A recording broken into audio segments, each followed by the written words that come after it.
baştan başa bütün bir İslam coğrafyasında daha önce bir fiil işgalleri emperyalistler yapıyordu. Daha sonra işgal etmeden belki uzaktan havadan bombardımanlarla Müslümanlara zarar vermeye başladılar. Şu anda son birkaç yıldır bu kez Müslümanları birbirlerine karşı kışkırtıp onları birbirlerine düşürüyorlar. Dün Batman'da da söyledim. Eğer biz şu Kur'an ayında, şu Ramazan ayında Kur'an'ın bizden istediği gibi kardeşler olmayı beceremezsek, kendi aramızdaki ihtilafları silahla, savaşla, birbirimizi öldürerek çözmeye çalışırsak, işte onlar da gelir, bize bol bol silah satar ve bu silahları biz birbirimize karşı kullanırız. Onlar bizi öldürmek için hiçbir masrafa girmeden tam tersine bizim sırtımızdan ve bizim kanımızdan para kazanarak bizim ölümümüzü seyrederler. Şu anda Yemen'de olan da, Suriye'de olan da, Irak'ta olan da aslında bir yönüyle iç çatışma ama bu iç çatışmaların tamamı emperyalistlerin kışkırttığı ve onların körüklediği iç çatışmalar. Rabbim basiret versin. Rabbim İslam ümmetinin içerisinde düştüğü bu acı durumdan bir an önce çıktığımızı görmeyi dünya gözüyle bizlere nasip etsin inşallah. Yemen'de savaş şartlarından dolayı açlıktan ölümler başladı. Oradaki insanlara gıda maddesi taşıyan gemilerden bazıları batırılma tehlikesiyle karşı karşıya kalma korkusuyla gitmiyor. Hatta batan gemiler oldu, batırılan gemiler oldu.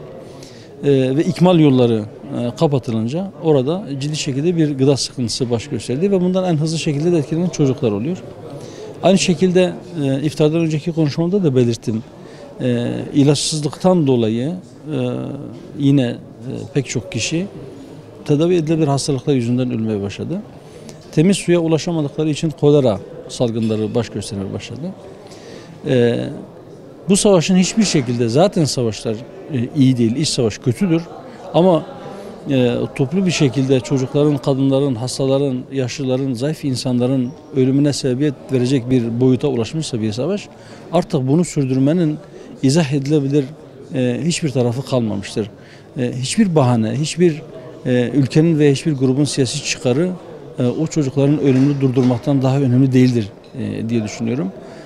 Olması gereken şey topyekun en azından bu rahmet ayında ümmetin idarecilerinin biraz daha kalplerinin sesini dinlemeleri, biraz daha Kur'an'ı dinlemeleri, biraz daha ilahi emirleri dinlemeleri ve birbirlerinin kanına girmekten, birbirlerinin açlığına sebep olmaktan vazgeçmediler diye ümit ediyoruz. İnşallah bu sesler yükselince belki onlar da bu noktada bir uyanışa gelirler, bir dönüş olur. Bu işin sonu yok ve bu işin kazananı da yok. Sadece silah tüccarları kazanıyor, sadece emperyalistler kazanıyor. Ölen hep biziz, kaybeden hep biziz. Yeraltı, yerüstü zenginlikleri talan edilen biziz. Allah bizi bu durumdan bir an önce çıkmak için gayret sarf eden kullarından eylesin.